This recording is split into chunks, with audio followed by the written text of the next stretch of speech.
Buenas noches. Good evening.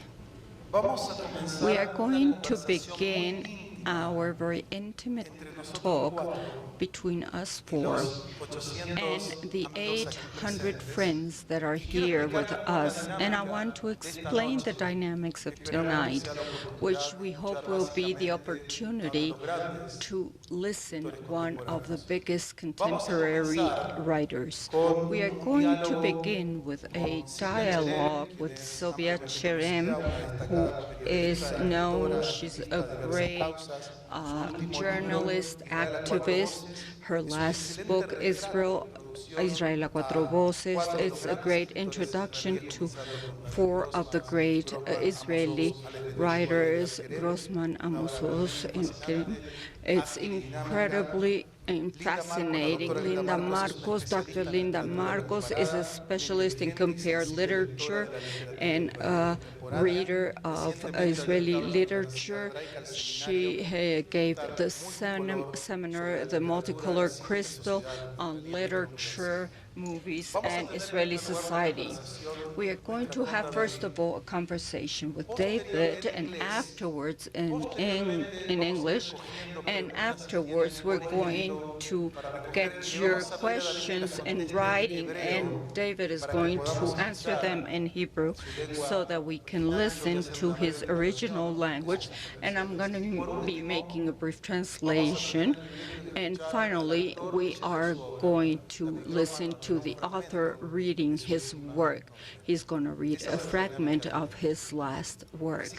So that's going to be the dynamics of tonight. I'm going to give the floor to Sylvia to begin with the presentation. Voy a hablar en inglés para que podamos tener una conversación íntima. Ahora estamos en México. Yo vi a David en Israel y me dio mucho gusto que estén aquí tú y Mijal, y para toda nuestra comunidad es un gran placer tenerlos aquí.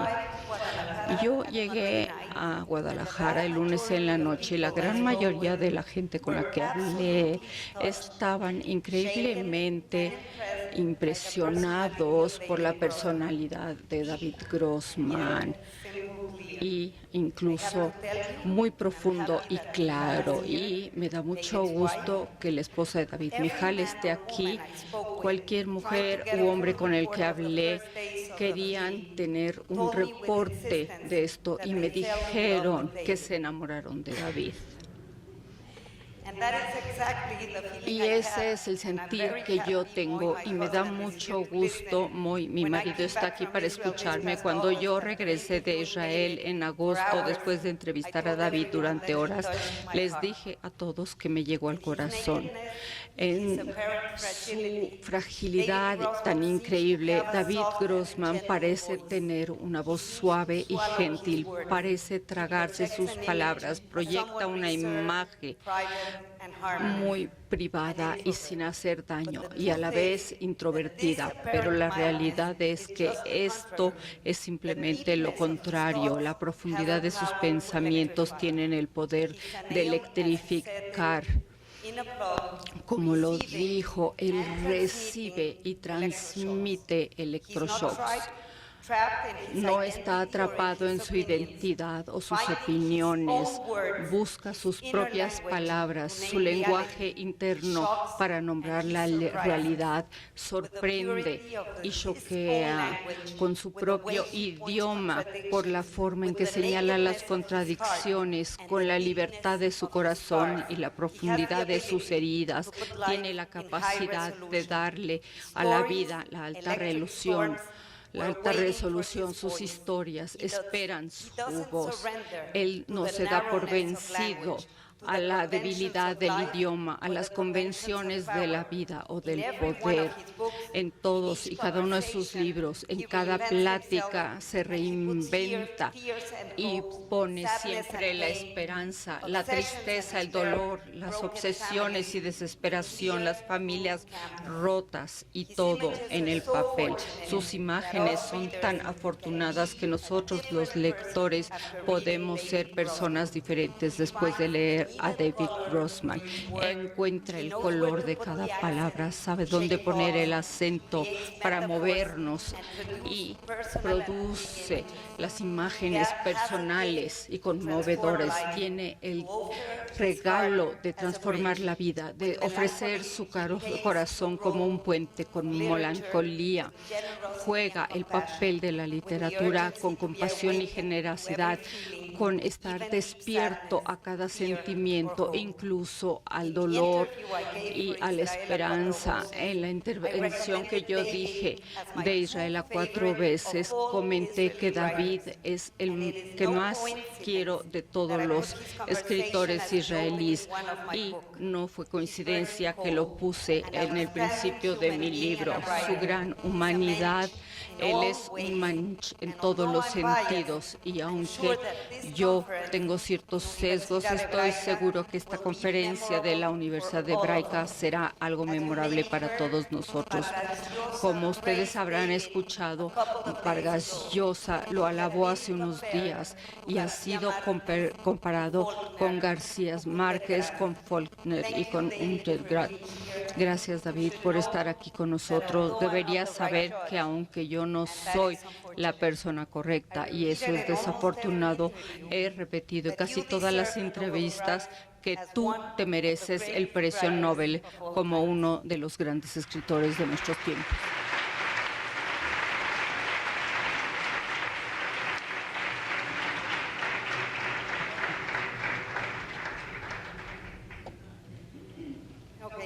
Bueno, para que hables de tu mundo a nuestro público, ya que estás aquí, quisiéramos que tú hablaras del Israel que viviste cuando eras joven, siendo parte de la primera generación en el Estado de Israel, que hables de tu padre, un chofer, y tu madre, una esposa, y tu gran familia que le enseñó a su hijo nunca estar hasta adelante y que está obteniendo el premio Nobel. Así que parece que no aprendiste. Buenas tardes a todos y buenas noches a todos, y gracias por venir. A mí me encantaría que mi madre estuviera aquí para escucharte, porque eso lo haría perfecto y además te creería todo lo que estás diciendo.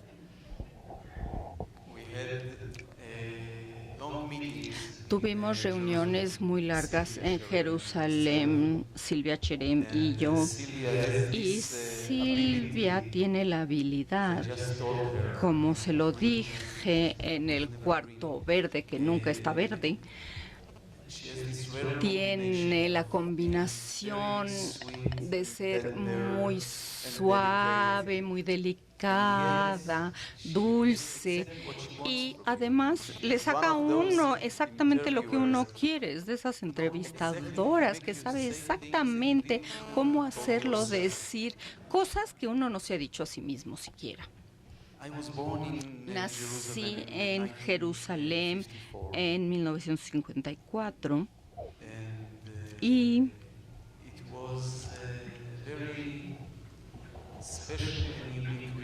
fue una realidad muy especial y única. Israel tenía solamente 6 años, un país muy pequeño que tenía que luchar contra todo tipo de dificultades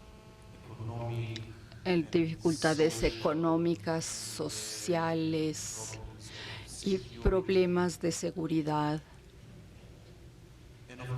Y por supuesto, había tanta gente que llegaba a Israel de la Shoah, del Holocausto, y eran parte de la vida, pero tampoco eran una parte integral de la vida. Pertenecían, pero no pertenecían. En su propio ser simbolizaban para los nuevos israelíes las cosas que nosotros no queríamos recordar: la humillación, la persecución, la tragedia. Israel en ese momento era un país que veía hacia el futuro, que estaba sintonizado hacia el gran milagro que le había sucedido al pueblo judío al crear el Estado de Israel, al tener un pueblo, una casa para sí mismo después de haber estado tantos años en el exilio, en la diáspora.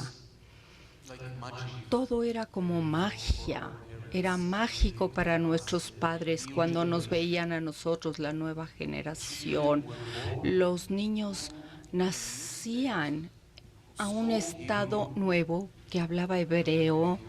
No sé si ustedes recuerdan lo que Efraim Kishon, el gran humanista, dijo una vez, que Israel era el país donde la madre aprendía la lengua materna del hijo. Y nosotros sabíamos más hebreo que nuestros propios padres. Y yo sabía que recuerdo que había incluso una columna especial en el periódico que se llamaba Tzabarim Meuhadim Tzabarim. Nuestros hijos son los sabras especiales, porque los que nacían en Israel se les llaman sabras, que es una fruta que apenas hoy aprendí que se puede comer. Nosotros no sabemos que nos comen a nosotros, a los sabras. Entonces, en esta columna había citas de nuevos inventos del hebreo y del slang en hebreo creado por los niños.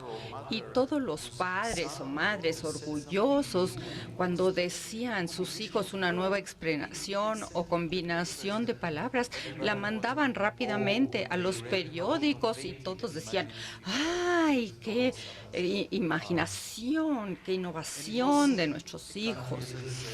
Como les dije, era un país que tenía que defenderse a sí mismo.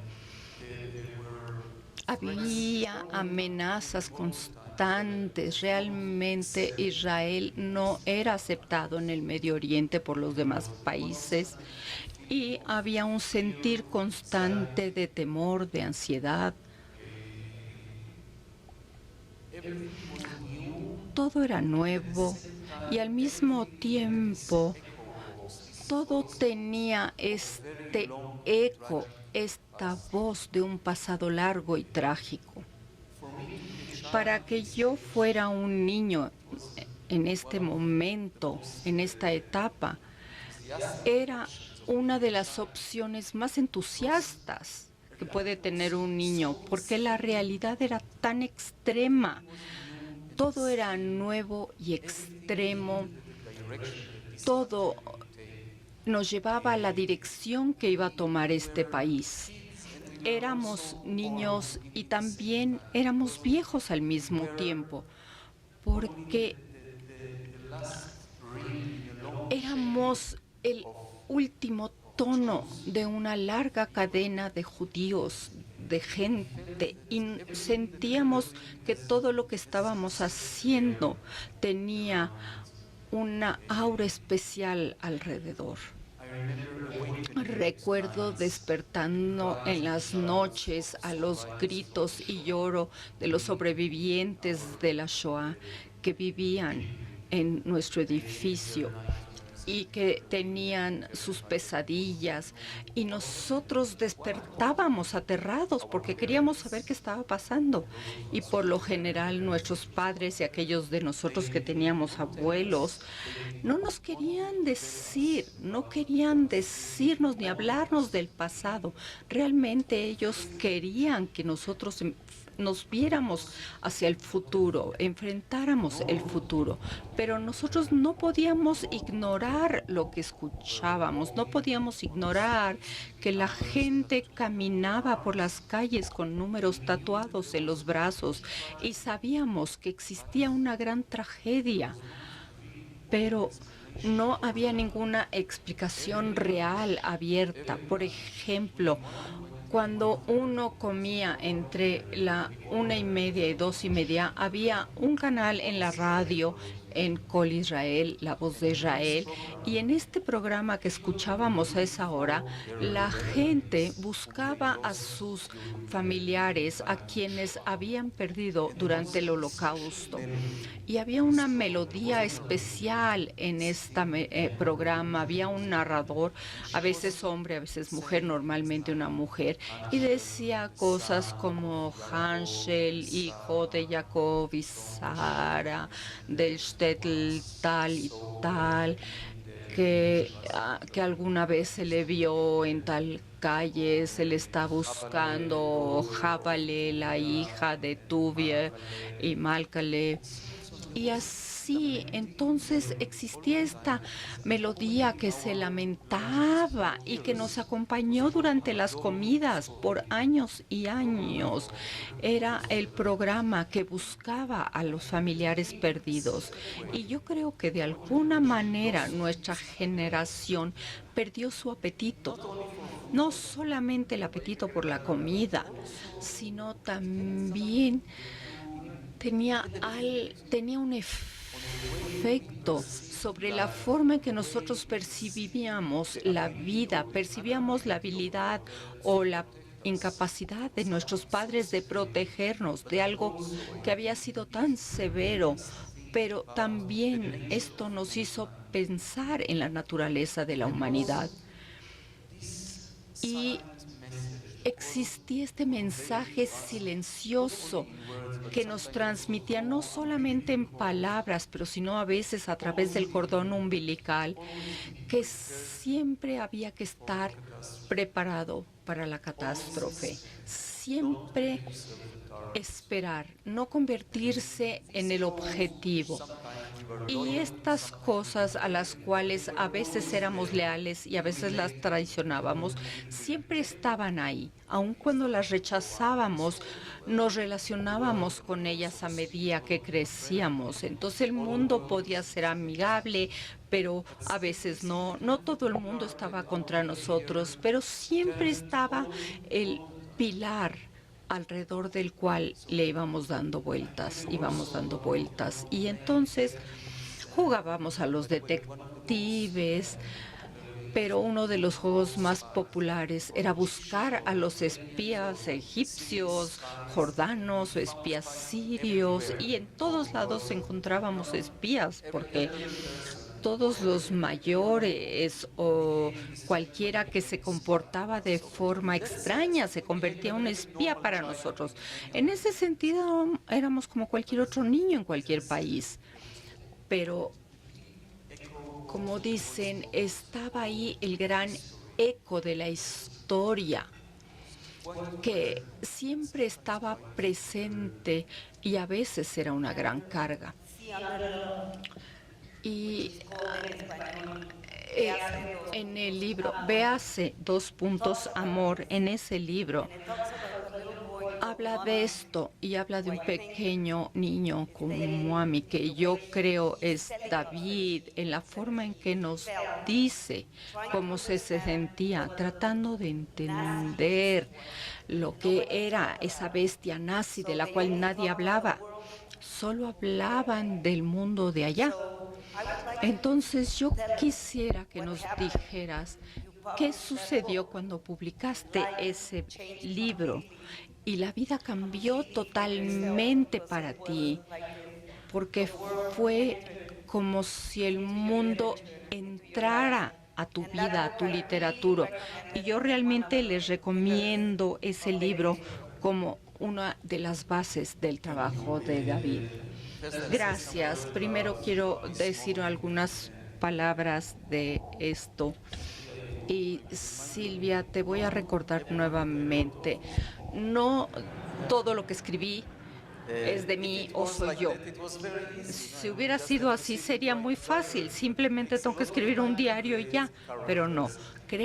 Toma mucho tiempo crear caracteres, personajes, a veces son totalmente diferentes a mí y gradualmente me vuelvo ellos, me muestran mis opciones y con mi yo limitado puedo descubrir otras cosas. Y Momik es un niño de 8 o 9 años que vive en una pequeña colonia como la mía, lo admito, pero sus padres son sobrevivientes de la Shoah y mis papás no. Mi papá llegó en 1956 a Israel y mi mamá nació en Palestina.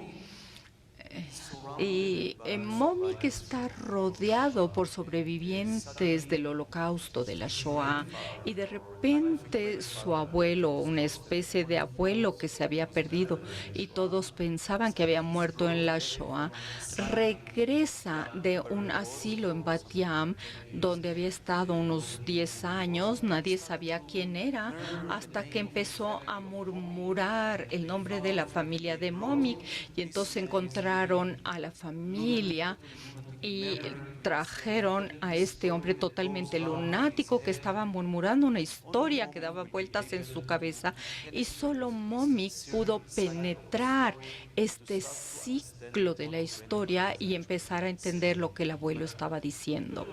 Pero la gente alrededor de él, como dije, no entendían. Y Momik era un niño muy israelí, pero también un niño muy de la diáspora, de cierta forma, y un niño también que creció con todos los mitos de Israel, del ejército israelí. Entonces, por ejemplo, él creía que si pudiera descifrar los números tatuados en el brazo de su abuelo, si pudiera encontrar la combinación correcta de números como en una caja de seguridad y decírselo a su abuelo, él iba a abrirse y salir volviéndose un nuevo modelo de abuelo amistoso, divertido, y dejaría de ser un lunático.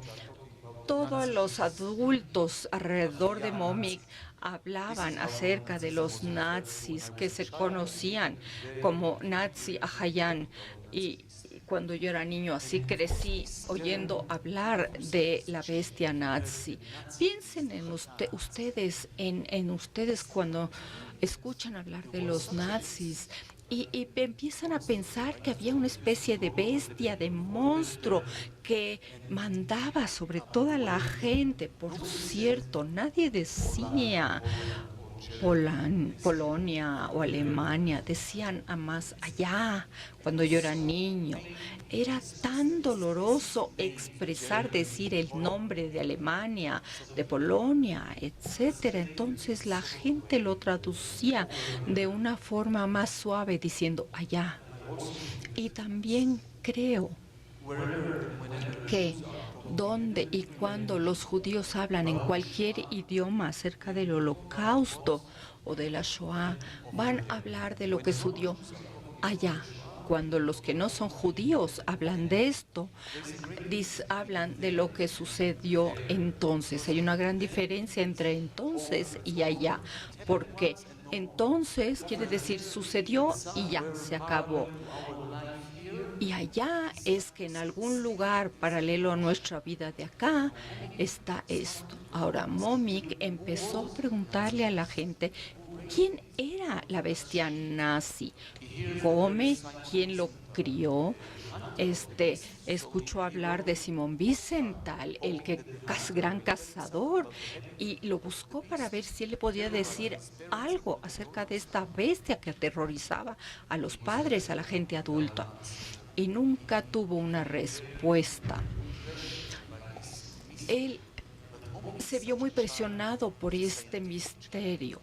Pero Momik era un niño científico que al enfrentarse o se veía bloqueado por el silencio, se veía cada vez más presionado a empujar y empujar más hasta obtener la respuesta. Entonces fue con Gela, una sobreviviente de uno de los campos y que manejaba la tienda de aborrotos, y empezó a preguntarle quién era esa bestia nazi y no lo quería decir porque decía, nada más tiene 8 años, ¿por qué lo voy a contaminar con esta crueldad y cosas que sucedieron? Pero Momik, como dijo, es un niño muy fuerte y al final le dio una fumada a su cigarro y dijo, bueno, la bestia nazi puede salir de cualquier criatura si le dan la alimentación y nutrición correcta. Ella lo dijo de forma irónica porque es una mujer muy irónica, pero él es un niño muy serio y lo tomó en serio. Entonces, en su casa abajo, en la bodega de su casa de abajo, que eran sobrevivientes de la Shoah, él empieza a levantar a la bestia nazi, empieza a encontrar un montón de cajas del nuevo supermercado que abrieron y empieza a buscar pequeños animales como puercoespinos o un gato lastimado o una tortuga o un perro y los encierra y empieza a esperar a que surja la bestia. Pero obviamente eso no sucede. Y entonces él piensa, a lo mejor debería ser lo que le hace a los animales cuando a la tortuga, cuando le da, por ejemplo, pedacitos de pepino, empieza a despertar. Entonces, a lo mejor debe darle a la bestia la comida que más le gusta, y eso es el judío. Pero no saberle cómo darle a un judío, porque él es israelí, él nació en Israel, es 100% israelí. Entonces, ¿qué es un judío? Y empieza a aprender sobre los judíos. ¿Qué quiere decir ser judío? ¿Cómo se ve un judío? ¿Cómo camina? ¿Cómo sonríe? ¿Cómo habla con las manos? Todas esas cosas. Empieza a leer libros y paso a paso se ve expuesto a las atrocidades, a las cosas a las que nadie debe estar expuesto, incluso si él o ella tiene 97 años, por ejemplo. Y empieza a investigar y aprender acerca de la Shoah. Y bueno, ya no les voy a decir el fin del libro ni el principio del libro. Ya ven, porque escribo libros muy gruesos. Y entonces ustedes preguntan lo que sucedió en mi vida. Bueno, la gente compró el libro, lo leyó y hubo entrevistas y bueno, lo normal, lo normal. Cuando yo empecé a leer tus libros tratando de averiguar qué te iba a preguntar, parecía como si tú fueras el pichón de la carrera del Holocausto. Pero David se reinventa en cada libro. Entonces, ese libro fue el final de ese tema y luego hemos encontrado otras cosas en las que has trabajado. David era un niño pequeño muy especial, era Shalom Aleichem. Bueno, Shalom Aleichem abrió su mundo para entender la puerta hacia el pasado. Su padre no le dijo lo que sucedió entonces, pero le dio un libro de Shalom Aleichem. Y Shalom Aleichem le abrió el mundo de diferentes formas cuando tenía 10 u 11 años, creo, y te convertiste en un niño de radio que iba a entrevistar a todas las grandes figuras de Israel. A lo mejor quieres hablar un poquito de ello.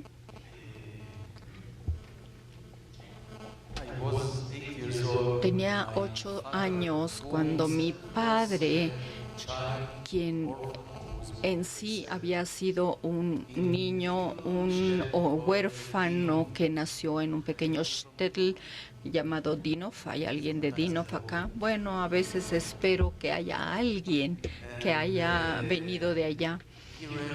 Y rara vez hablaba de su niñez.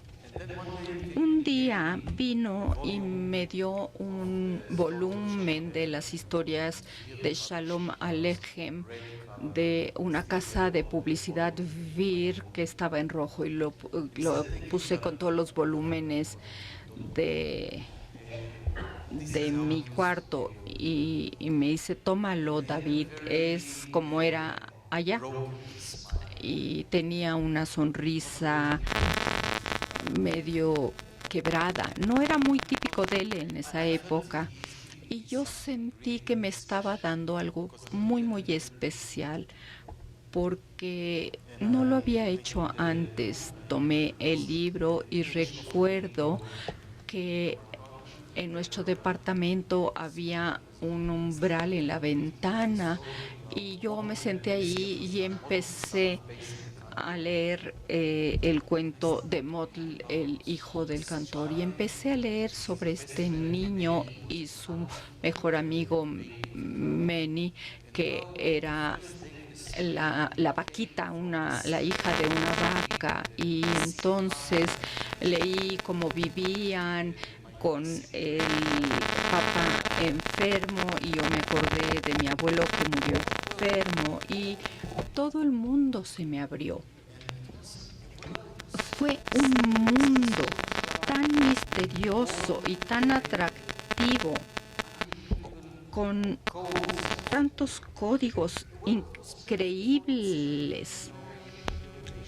con las relaciones entre los pobres y los ricos y la gente y las historias de amor y luego el matchmaker y la persona que iba al pozo a sacar agua y los pogroms y los gentiles. Y debo decir que nunca se me había ocurrido que había gentiles. Yo pensé que todos eran judíos. Yo vivía en un pequeño lugar en Jerusalén con puros judíos alrededor y yo pensé que ese era el mundo y la verdad es que no era el mundo. Y poco a poco me vi atraído como si fuera un imán hacia estas historias de Shalom Aleichem y empecé a leer una historia tras otras e historias que realmente no eran ni para mi edad, historias para gente adultas y obras y ensayos. Y bueno, tuve un mundo oculto, secreto. Si hoy los niños leen a Harry Potter, todo un mundo perfecto con su propia constitución que existe por sí mismo. E incluso los números ni siquiera estaban escritos con cifras, sino en letras, como en la Biblia, lo cual hacía mi mundo todavía más secreto. Y yo recuerdo que un día era el día de la remembranza de la Shoah y por lo general los maestros y directores no sabían cómo transmitirnos el mensaje de la Shoah, porque ¿qué le puede uno decir a un niño? Y por supuesto, esta cifra, 6 millones de asesinatos, no significa nada para un niño, es una cifra demasiado grande. Y siempre digo, se necesita una Ana Frank para hacer esto real, completo, tormentoso. Entonces nos parábamos ahí con nuestras camisas blancas, pantalones oscuros y los maestros venían con palabras muy complicadas que no nos decían nada a nosotros y de repente me acuerdo de la sensación física que sentí de que estas personas sagradas, estos 6 millones, eran mi gente, eran Mottl, Ben Pacey y el Fiddler on the Roof y Menachem y Tevye y todas estas personas eran míos, eran incluso mi secreto, porque cuando yo le dije a mi amiga, a mi mejor amiga del edificio lo que estaba leyendo, y me aclaró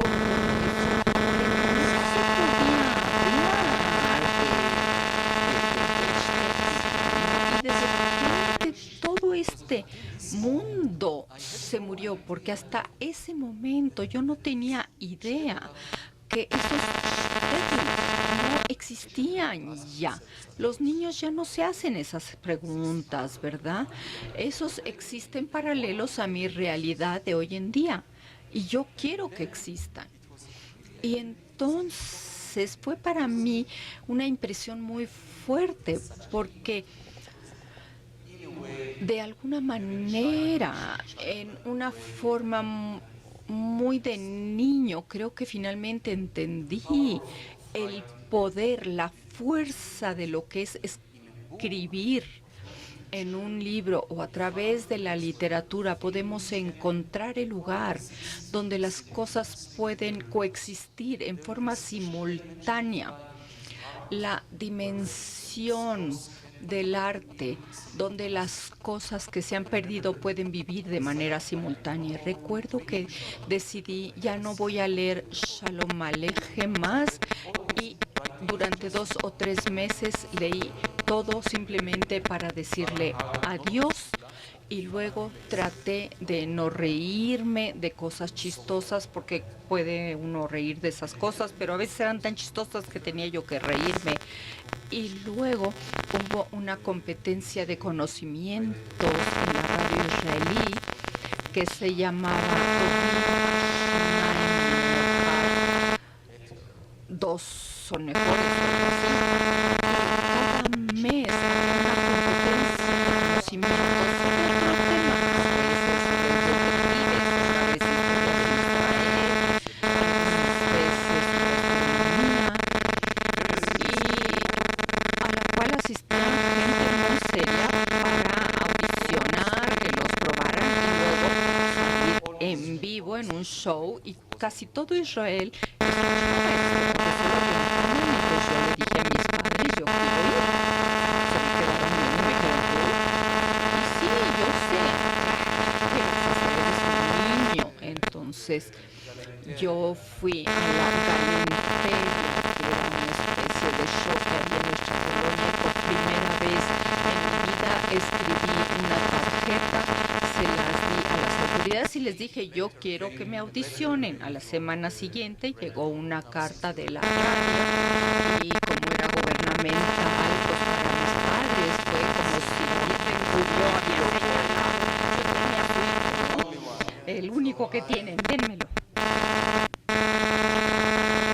Entonces mi papá tuvo que ir conmigo y fue muy divertido, porque pensaban que yo lo había acompañado al hijo, y se empezaron a hacer preguntas, y yo tenía una memoria muy fresca, como un niño obviamente, cosa que no recuerdo, y tenía todas las respuestas, y el director general de la radio se empezó a molestar porque estábamos hablando de Israel 1963 y dijo, no es educativo que un niño tan chico gane un precio en dinero tan alto. O sea, yo creo que eran $200, pero en esa época era mucho. Y yo realmente extraño ese Israel, que era un Israel muy diferente. De repente, esa oferta que yo no podía rechazar, dijeron, no te podemos poner en el aire, porque eso no se ha hecho, eres muy joven, pero te vas a sentar ahí mientras se lleva a cabo el show, y si algún competidor no sabe la respuesta, te vamos a preguntar a ti. Entonces, bueno, eso fue el trato, y a veces